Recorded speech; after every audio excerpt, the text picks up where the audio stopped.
नमस्ते दोस्तों, मैं मौर्य शाह आपके अपने यूट्यूब चैनल पर स्वागत करती हूँ। आज हम स्वयं प्रकाश द्वारा लिखित उनकी सबसे चर्चित कहानी जिसका शीर्षक है जंगल की दाह, इसको देखने वाले हैं। ठीक है, तो चलिए शुरू करते हैं स्वयं प्रकाश द्वारा लिखित उनकी कहानी जंगल का दाह।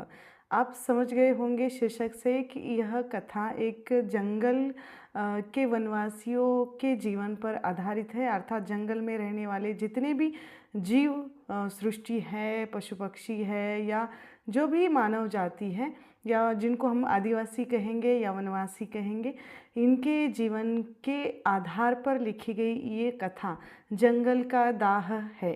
ठीक है, अब स्वयं प्रकाश जी का संपूर्ण परिचय मैं अलग से एक वीडियो में आप लोगों को दे दूंगी, क्योंकि उनका परिचय अगर इसी वीडियो में आपको बताऊंगी तो काफ़ी वीडियो लंबा हो सकता है। आज सिर्फ उनकी कहानी जंगल का दाह, इस पर हम चर्चा करेंगे।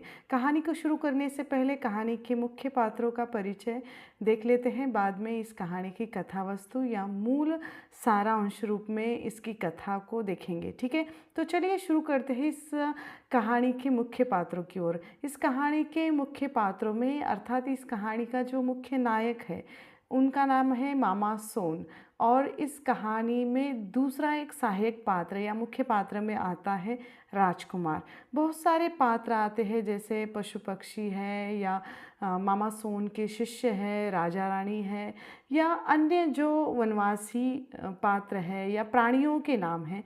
इस तरह कुछ पात्र आते हैं, खासकर राजा और राजकुमार और उनके जो सैनिक हैं उनका जो जिक्र इस कहानी में मिलते हैं। वैसे कहानी वर्णनात्मक हमें लगती है, तो कहानी में हमें जो राजा रानियों का या दूसरे किसी सैनिकों का ज़्यादा संवाद हमें नहीं मिलता, सिर्फ हमें राजकुमार या मामा सोन या राजा के संवाद इस कहानी में पढ़ने को मिलते हैं। ठीक है, तो चलिए इस कहानी का जो मूल विषय है, मूल विषय को जान लेते हैं। आदिवासी विमर्श पर आधारित या आदिवासी जीवन को लेकर लिखी गई, या जो वनवासी या खासकर जो जंगल में वास्तव करते हैं उनके जीवन को आधार बनाकर लिखी गई ये कहानी है।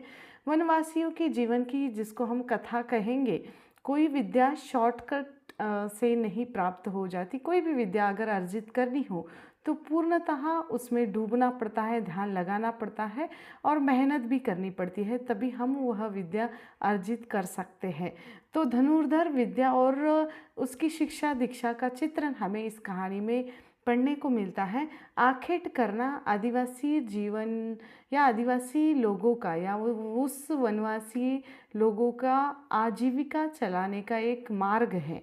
आखेट अर्थात शिकार करना।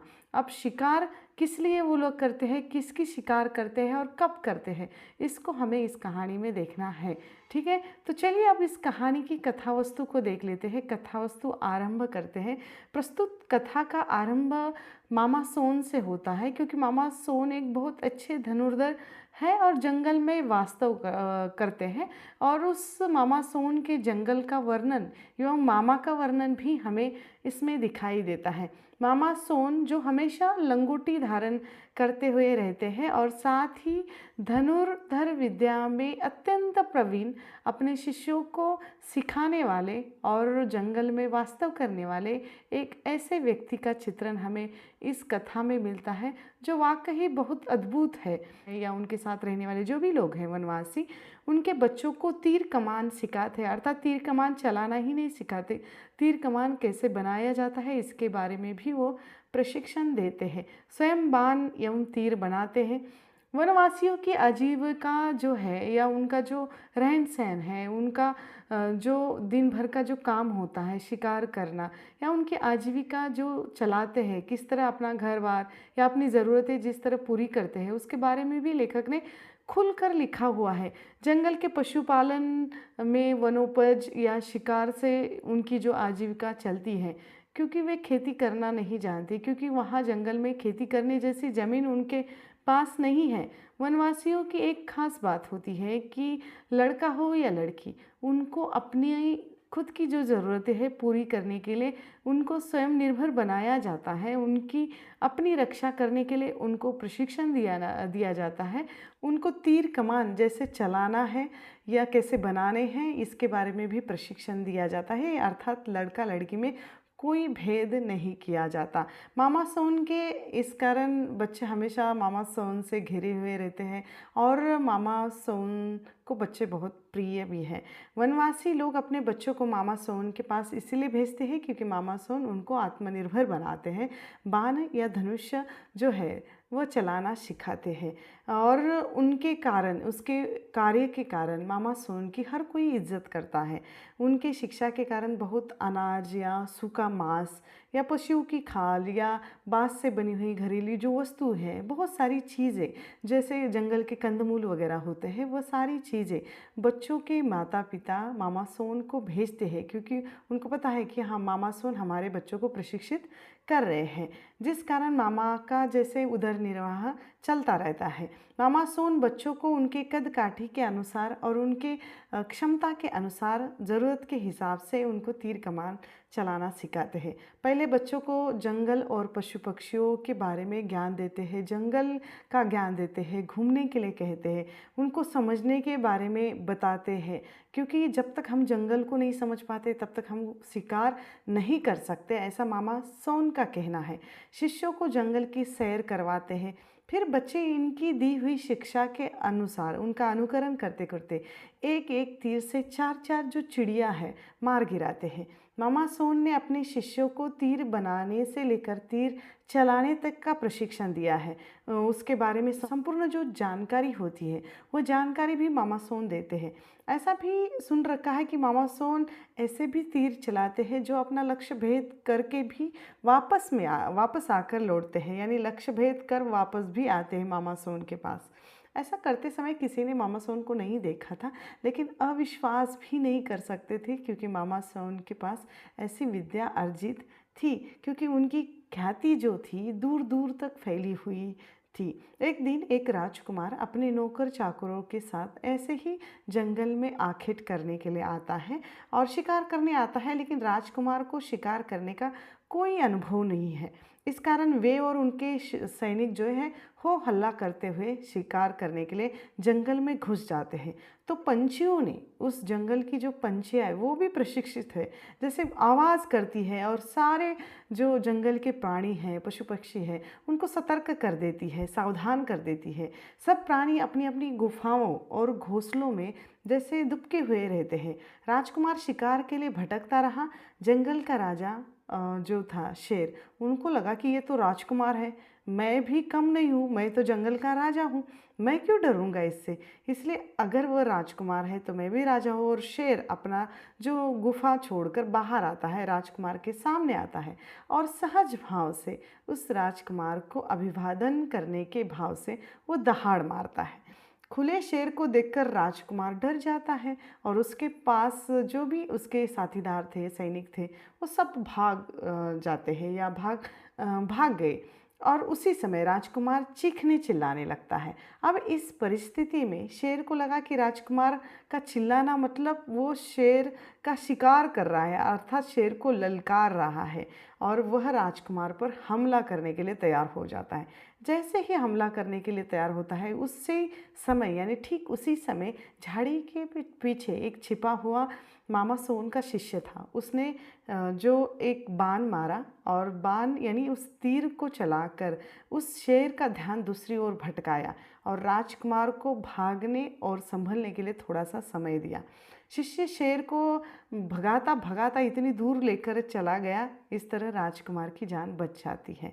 और मामा सोन के शिष्य ने जो राजकुमार की जान बचाई, फिर मामा सोन के शिष्य मिलकर राजकुमार को उनके राज्य में, उनके घर, उनके महल में बाइज्जत जो छोड़ कर आते हैं। जब राजकुमार ने अपने साथ जो घटित सारी जो घटना है राजा रानी को बता दी, यानी अपने माता पिता को बता दी, जंगल की संपूर्ण घटना राजा ने सुनी, उनको सुख भी हुआ और दुख भी हुआ। आनंद इस बात का हुआ कि मेरे बेटे की यानी राजकुमार की जान बच गई, और दुख इस बात का हुआ कि राजा का बेटा होकर राजकुमार अपनी रक्षा नहीं कर पाया और ये भविष्य में अपने राज्य की सुरक्षा क्या करेगा। राजा ने राजकुमार पर बहुत गुस्सा निकाला, जिस कारण राजकुमार ने यह ठान लिया कि वह धनुर्विद्या सीखेगा और वह सोन मामा से ही सीखेगा, मामा सोन से ही सीखेगा, ऐसा वो प्रण कर लेता है। फिर क्या, राजा ने सारी व्यवस्था कर दी अपने बेटे के लिए। जिस जंगल में सोन मामा रहते थे वहाँ जाकर सोन मामा को बुलाया गया और मामा सोन ने पहले तो संकोच किया, लेकिन फिर वह शर्त मान गए कि वो राजकुमार को धनुर्विद्या सिखाएंगे, लेकिन एक शर्त पर, वह धनुर्विद्या सिर्फ जंगल में सिखाई जाएगी, यहाँ महल में नहीं। राजा को क्या आपत्ति हो सकती थी, राजा भी इस बात को मान गए। मामा सोन ने विद्यारंभ की जो तिथि निर्धारित की और वे अपने जंगल की ओर लौट गए। कुछ दिन के बाद जंगल में राजा ने भेजे हुए मिस्त्री, लोहार, सुथार, यानी सारे जो लोग थे, कामगार लोग, उनको भेजा गया, बहुत सारा सामान भेजा गया और कारीगरी को भेजा गया, मज़दूरों को भेजा गया और एक बहुत बड़ा दल जैसे जंगल में आया। जंगल में दो सुविधाजनक महल बनाए गए, एक जो था राजकुमार के लिए और दूसरा आचार्य शोन के लिए। अब आचार्य शोन कौन है? राजकुमार के जो गुरु होने वाले हैं मामा सोन। मामा सोन को ही आचार्य शोन कहा गया है। मामा सोन का नाम अब आचार्य शोन पड़ जाता है। मामा सोन के लिए उपहारों की गाड़ियाँ आने लगी है, जैसे उस गाड़ियों में बहुत सारे चीज़ें उपहार स्वरूप मामा के लिए भेजी गई है, जिसमें कपड़े हैं, मुकुट है, मणिमालाएँ है, बहुत सारा कुछ धन है उसमें। क्योंकि मामा सोन जैसे लंगोटीधारी राजकुमार के गुरु कैसे हो सकते हैं। राजा और राजकुमार को सुशोभित होने के लिए या एक राजकुमार को पढ़ाने वाले गुरु भी वैसे ही होने चाहिए, इस कारण गुरु को बदला जा रहा है और इस कारण उनका रहन सहन आदि सब कुछ साज सज्जा बदली जा रही है, उनको समझाया जा रहा है। आगे ऐसा होता है कि सारे उपक्रम में जंगल में बहुत सारे लोग आते हैं और बहुत सारी चीज़ें आने के कारण उस जंगल की जो शांति थी वो भंग हो जाती है। पेड़ कटने लगते थे, हवा पानी वहाँ की दूषित हो जाती है, पक्षी डर कर भाग जाने लगे हैं, दूर जाने लगते हैं। अर्थात राजा के आदमियों के उत्पात के कारण जंगल के जो वनवासी थे, वनवासियों को नुकसान हो रहा था, पशु पक्षियों को नुकसान हो रहा था, वे परेशान हो गए थे। राजा ने आदेश भी निकाला था कि अब शिकार पर प्रतिबंध लगाया जाए ताकि वनवासी शिकार न कर सके और राजकुमार के लिए वह प्राणी बचे रहे, क्योंकि राजकुमार जब धनुर्विद्या सीखेगा वही शिकार करेगा। अब वनवासियों का जो मुख्य आहार या मुख्य उनकी आजीविका थी वह शिकार पर ही थी। अब वो शिकार नहीं करेंगे तो रहेंगे कैसे, इसलिए वो जंगल छोड़ के दूर जा रहे थे। राजा ने यह तक आदेश दिया था कि आचार्य शोन सिर्फ राजकुमारों को ही धनुर्विद्या जो धनुष्यबाण चलाना है वो सिखाएंगे। पड़ोसी राज्यों में ये सूचना भी भिजवा दी गई थी कि अगले वसंत ऋतु में हमारे यहाँ धनुर्विद्या का प्रशिक्षण दिया जाएगा। अगर किसी को कुछ दान में देना है तो वह राज के कोष में दिया जाएगा या दे दीजिए। मामा सोन की हालत ऐसी थी कि वह कुटिया में अश्रुपियों के टोकरे से भरे हुए महल में रह रहे थे, लेकिन अब कोई अनाज, कोई सूखा मांस, कोई कंदमूल या जंगली जो कुछ चीज़ें थी वह अब मामा सोन के पास नहीं थी। उसका इंतज़ाम मामा सोन को स्वयं ही करना पड़ रहा था। वे बहुत तड़प रहे थे लेकिन कुछ कर नहीं पा रहे थे, क्योंकि उनकी कुटिया के बाहर सैनिकों का पहरा था। वह दिशा या मैदान में जाते तो गुप्तचर उनके साथ ही रहते, उन पर नज़र रखे हुए रहते। उन्होंने हार कर अपने आप को जैसे नियति के हवाले छोड़ दिया था। एक दिन राजकुमार ने मामा सोन से पूछा कि कितने दिन या कितने समय में मुझे ये विद्या या धनुर्विद्या सीखने के लिए लगेगा या कितना दिन लग सकता है। मामा सोन राजकुमार को समझाते हैं कि पूरी उम्र भी विद्या सीखने के लिए कम पड़ती है, अगर फिर भी लेकिन सीखने वाले की लगन निर्भर, उसकी मेहनत किस तरह है उस पर निर्भर करता है कि वह कितने दिनों में सीखना चाहता है। राजकुमार बहुत जल्दी सीखना तो चाहता है लेकिन लगन और मेहनत करना नहीं जानता। राजकुमार ने कहा, मैं तुम्हें 1 महीने का वक्त देता हूँ, समय देता हूँ, जितना जानते हो उतना फटाफट मुझे सिखा दो। अब ऐसा होता है क्या? गुरु को ऐसा आदेश दिया गया है कि तुम्हारे पास जितना भी विद्या है या जो भी विद्या का धन है मुझे जल्दी जल्दी सिखा दो, मैं जल्दी जल्दी सीखना चाहता हूँ। ऐसा करने से कोई विद्या अर्जित नहीं कर पाएगा, क्योंकि जिस गुरु ने अपने जीवन के पूरी साल लगा दे, पूरा जीवन लगा दिया, ताउम्र लगा दी अपना विद्या सिखाने में, वह एक महीने में या कुछ समय में कैसे सिखा सकता है? वरना मैं दूसरा गुरु ढूंढ लूँगा, ऐसा भी कहा जा रहा है। कैसे कहानियों में जो संकेत दिए हैं, वास्तव में गुरु शिष्य की जो भावना है, गुरु शिष्य की जो धारणाएं हैं, उसको हमने एक अलग नज़र से इस कहानी में पढ़ने के लिए हमें मिलता है। क्योंकि यहाँ गुरु की विद्या अर्जित करने के लिए शिष्य को बहुत तत्परता से, मेहनत से, जो लगन से काम करना होता है, वह यहाँ नहीं दिखाई देता। मामा सोन ने राजकुमार को विद्यारंभ करने से पूर्व जंगल देखने और निरीक्षण करने को कहा। तो राजकुमार के कथनानुसार उसके गुप्तचरों ने उसे जंगल का पूरा ही पहले ही ज्ञान दिया था, वो सब कुछ बता दिया था। फिर भी एक शिकारी को जंगल के चप्पे चप्पे से परिचित होना चाहिए। इसलिए मामा सोन राजकुमार को समझाने का प्रयास करते हैं कि क्योंकि जंगल में कहाँ पानी है, कहाँ दलदल है, कहाँ किस मौसम में कौन से पक्षी आते हैं, कहाँ कौन से पक्षी बैठते हैं, कहाँ क्या मिलता है और कहाँ सुरक्षा करनी है, किसकी सुरक्षा करनी है, किसकी शिकार करनी है और किसकी शिकार नहीं करनी है। एक छोटी सी मधुमक्खी भी जान ले सकती है, ऐसा राजकुमार को मामा द्वारा समझाया गया। मामा सोन की बात सुनकर भी लापरवाही से राजकुमार ने ये बात टाल दी कि मैं कहाँ यहाँ हमेशा के लिए रहने वाला हूँ, मुझे मेरी राजधानी में रहना है, वहाँ तो मैं सब सुख सुविधाओं के साथ रहता हूँ और कभी कभार अगर आखेट क्रीड़ा करने के लिए मैं यहाँ आऊँगा तो जब मेरा मन उब जाएगा तब मैं यहाँ आ जाऊँगा। अब मामा सोन को राजकुमार की बात सुनकर बहुत आश्चर्य होता है कि इनके लिए ये आखेट मतलब क्रीड़ा का साधन हो गया है। सिर्फ इनके लिए ये क्रीड़ा है, ये तो अपने अस्तित्व के लिए क्रीड़ा करते हैं, आखेट करते हैं। अर्थात वनवासी लोग शिकार अपने जान पर खेल कर करते हैं और वो अपने जीवन के लिए करते हैं, अपना जीवन चलाने करते हैं, क्रीड़ा करने के लिए नहीं करते। वनवासियों के आखेट से पशुओं की संख्या कम नहीं होती, क्योंकि वे किसी को मारना है, किसको नहीं मारना है, वे जानते हैं। मामा सोन की पूरी बात सुने बिना ही राजकुमार ने कहा कि आज से मैं शिकार करूँगा। क्यों राजा ने उस पर प्रतिबंध लगा दिया था कि और राजा ने कहा था कि अब राजकुमार ही शिकार करेगा, जितने भी मारना है, जो भी मारना है, अब राजकुमार ही मारेगा। ये बात सुनकर मामा सोन को बहुत दुख होता है। अगली सुबह तो राजकुमार विद्या आरंभ करने से पूर्व राजकुमार को जल्दी उठाया गया, व्यायाम करने को कहा गया। तो राजकुमार, मुझे जल्दी उठने की आदत नहीं है। तो राजकुमार कहता है कि हमें थोड़ी ही किसी मैदान में उतरना है और कुश्ती खेलना है, हमें तो सिर्फ शिकार करना है और ये क्यों ज़रूरी है, ऐसा कहकर वो टाल देता है।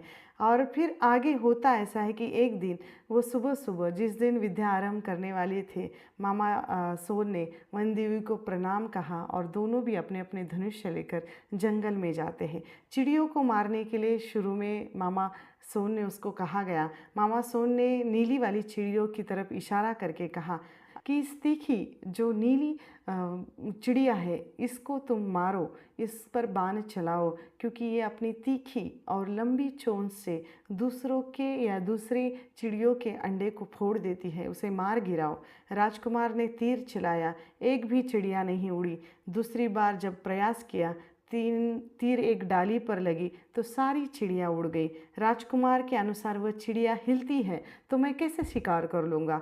फिर दूसरी दिन उसी जगह पर, उसी पेड़ पर 50 एक चिड़िया बैठी हुई थी, लेकिन एक भी चिड़िया हिलती डुलती नहीं थी। राजकुमार उस पर 7 तीर चलाते हैं, लेकिन एक भी चिड़िया गिरी नहीं। जब मामा सोन ने तीर चलाया तो 10 चिड़िया गिर पड़ती है।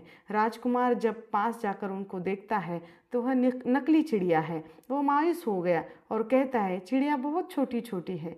फिर अगले दिन उसी स्थान पर जब मामा सोन उसको लेकर पहुंचते हैं तो राजकुमार ने देखा पेड़ पर एक मोटी मोटी 3 चिड़िया लटक रही है। मामा सोन राजकुमार को उस पर 10 तीर चलाने के लिए कहते हैं। राजकुमार ने वैसा ही किया, लेकिन राजकुमार के 3 तीर चलाए और कहा ये बहुत ऊपर है, इतना ऊपर निशाना लगाने से मेरा हाथ काँपता है। अगले दिन मामा सोन एक बड़ी चीज़ के ऊपर एक बड़ी सी चिड़िया बनाकर ज़मीन पर रख देते हैं। राजकुमार को 100 कदम दूर जाकर उस चिड़िया पर निशाना साध कर जैसे 10 तीर चलाने के लिए कहा जाता है। राजकुमार ने वैसा ही किया। तीर जो चिड़िया पर तो लगे लेकिन उसके आँख पर एक भी तीर नहीं लगा। और फिर आज्ञाकारी बनकर, क्या तुम्हारे सामने वह ऐसे ही रहेगी? मामा सोन ने राजकुमार को समझाया कि ये चिड़िया को शिकार करने के लिए निकले हो तो चिड़िया उड़ेगी भी और डुलेगी भी और जैसे गिर भी पड़ेगी, क्योंकि आज्ञाकारी बनकर क्या तुम्हारे सामने वो मरने के लिए वैसे ही रह जाएगी? राजकुमार को कुछ समझ में नहीं आ रहा था। मामा सोन के साथ घूमने के लिए उसने मना कर दिया और अपने नए बनाए हुए महल की ओर वह लौट कर सो गया। अगले दिन सिर्फ राजकुमार को खाली तख्ते को जो ज़मीन पर है उसे मारने के लिए कहा गया। राजकुमार ने मारे। 10 में से 9 तीर उस तख्ते पर लगे। तब मामा ने उसके लिए यही उचित समझकर कहा कि फ़िलहाल यही अभ्यास करना है तुम्हें, और समझ जाना कि मेरे 10 में से 9 तीर मारे और 9 चिड़िया मेरी मर गई। 2 दिन बाद राजा ने एक मंत्री को यह देखने के लिए भेजा कि जो राजकुमार का प्रशिक्षण है धनुर्विद्या सिखाने का, वह कैसा चल रहा है। मंत्री को कहा गया कि वह अच्छा चल रहा है। फिर 1 महीने भर की समाप्ति के बाद राजकुमार सिर्फ एक तख्ते को तीर चलाने और समझाने की 10 में से 9 चिड़िया उसने मार गिराई है। यहाँ तक उन्होंने धनुर्विद्या सीखी थी। जब 1 महीने के बाद राजा स्वयं अपने घोड़ों, हाथी और मंत्रियों के साथ, सैनिक के साथ वो जंगल में आता है। राजा की जैसी ही सवारी जंगल में आई, छोटी छोटी नन्ही सी चिड़ियों ने सारी जंगल में ये खबर सुनाई और पहुंचा दी। राजा को देखते ही समझ में आया कि मामा सोन राजकुमार को उसके शर्तों के अनुसार जो विद्या सिखाने के लिए मना कर दिए हैं। राजा को राजकुमार पर बहुत गुस्सा आ रहा था, लेकिन वह राजगद्दी का उत्तराधिकारी था और भावी राजा भी था। इस कारण राजा ने माम सोन की मुश्कें कसवा दी, उनको बंदी बनवा लिया और राजकुमार को यह आदेश दिया कि आज से तेरा गुरु ही तेरा शिकार है और अब इस तख्ते पर तीर नहीं चलाना है बल्कि उस गुरु पर ही तीर चलाना है, क्योंकि राजा चाहता था कि राजकुमार अगर धनुर्विद्या नहीं सीख पाया तो कोई और भी नहीं सीख पाना चाहिए। मामा सोन इसके बारे में जानते थे, मन ही मन इसके लिए तैयार भी थे।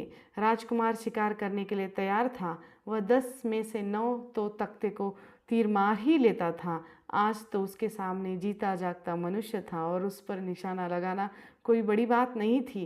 राजकुमार इसके पहले तीर मारे, उसके पहले चारों तरफ से घने पेड़ से पीछे सैकड़ों तीरों की वर्षा इन पर हो गई। राजा के सैनिकों में भगदड़ मच गई। वे छिपने के लिए स्थान ढूंढने लगे। कुछ ही देर में वहां जंगली सभी प्राणियों ने हमला बोल दिया। कुछ वफादार सैनिकों ने घायल राजा और राजकुमार को लेकर जंगल से भाग छूटने का प्रयास किया, लेकिन जाते जाते वे कमीने, जैसे ऐसा शब्द प्रयोग किया है लेखक ने, जंगल में आग भी लगा गए और वनवासी और पशु पक्षी राजा और फौज से तो टक्कर ले सकते थे, लेकिन आग को काबू में नहीं कर पा रहे थे। लेखक कहते हैं, अफसोस कि मामा सोन को बचाया न जा सका, न उनकी धनुर्विद्या को। राजकुमार का जंगल का महल और जो सारी चीज़ें हैं वो जलकर राख हुई। राजा और उसके वफादार सैनिक भी उस अग्नि का हिस्सा बने।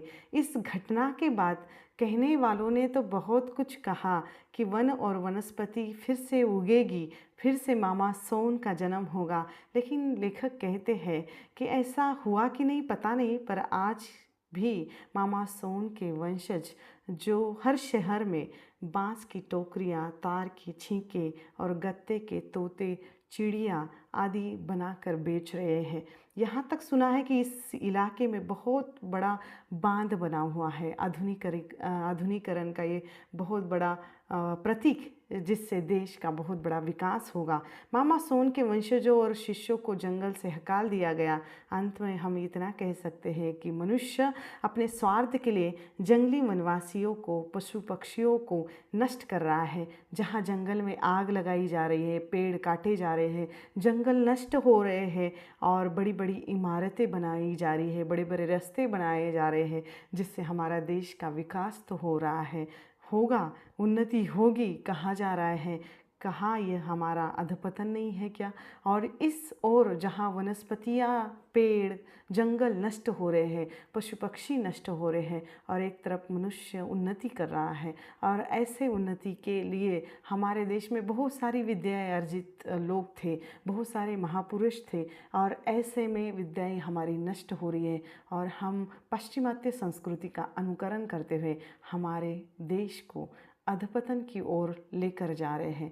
जंगल पर आधारित, वहाँ के आदिवासी समुदाय पर आधारित, जो अब मजबूर हैं शहर में आकर व्यवसाय करने के लिए मजबूर हैं, वही पारंपरिक सोच को लेकर, वही पारंपरिक चीज़ें बनाकर गली गली शहर शहर में बेच रहे हैं। फिर भी हम आधुनिक या आधुनिकरण का अनुकरण करते हैं, उनकी चीज़ें हम खरीदते नहीं हैं और बाहरी चीज़ों का अनुकरण कर रहे हैं। यहाँ जंगल का दाह, यानी जंगल में लगी हुई अग्नि की वह जो ज्वाला थी, उसका दाह अभी तक हम देख रहे हैं, और इसका भुगताना या इसका असर मनुष्य जीवन पर हो रहा है, और मनुष्य को ये भुगतना पड़ेगा, क्योंकि मनुष्य पर्यावरण का नुकसान कर रहा है। और मनुष्य हो या कुदरत हो या पर्यावरण हो, बदले में बहुत कुछ चाहती है, और ये बदला ज़रूर लेगी, क्योंकि जंगल नष्ट हो रहे हैं और कुदरत हमेशा बदला लेती है। तो कुदरत मनुष्य जाति को नुकसान ज़रूर पहुंचाएगी, ये हमें समझना पड़ेगा। ठीक है, तो ये जो कहानी है स्वयं प्रकाश जी ने लिखी हुई, बहुत ही मार्मिक कहानी, जो जंगल पर आधारित, वहाँ के वनवासियों के आधार पर, या वहाँ के आदिवासी समुदाय के जीवन को लेकर, वहाँ के पशु पक्षियों के जीवन को लेकर लिखी गई। ऐसे न जाने कितने जंगल नष्ट हो रहे होंगे, हुए हैं या हो रहे होंगे, आगे भी होंगे, लेकिन फिर भी हमें इसके लिए हमें क्या करना चाहिए, हम नहीं सोचते, और हमें सोचना चाहिए। ऐसा इस कहानी से हमें संकेत मिलता है, संदेश मिलता है। ठीक है, तो यहाँ पर ये कहानी स्वयं प्रकाश जी की समाप्त होती है। आप लोगों को ये कहानी कैसी लगी मुझे कमेंट करके ज़रूर बताइएगा, और किस रचना को लेकर या कविता या उपन्यास को लेकर आपको वीडियो चाहिए मुझे कमेंट करके ज़रूर बताइएगा, ताकि मैं उस पर वीडियो बनाने का पूरा प्रयास करूँगी। ठीक है, तो यहाँ पर हम रुकते हैं, जल्द मिलेंगे एक नए वीडियो में एक नए विषय के साथ। तब तक के लिए धन्यवाद।